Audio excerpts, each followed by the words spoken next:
G'day, it's Jackie from the Gutter Guys here, and today we're going to talk to you about harness kits.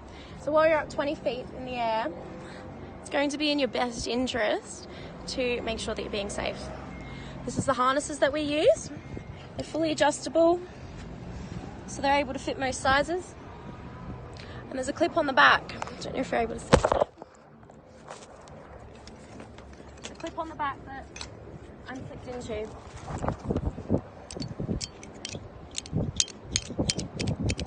So I'm clipped into this. It's what you do when you go up on the roof. Before you step onto the roof,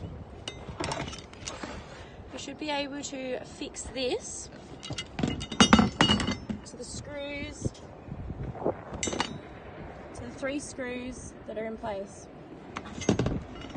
Unscrew each one of the 3 screws, secure your anchor, screw them back in, making sure that you don't misplace anything.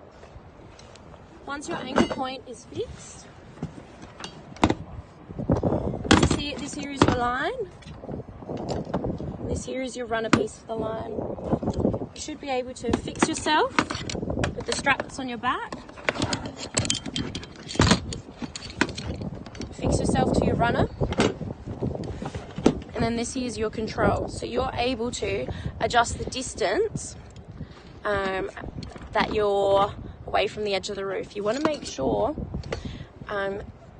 as much as possible at all times that your rope will allow you to get as close enough to the edge as possible to be able to continue working, but so that you're not able to actually put your torso or the forefront of your body over the edge of the roof. Just in case you do accidentally slip, then you won't topple over the edge.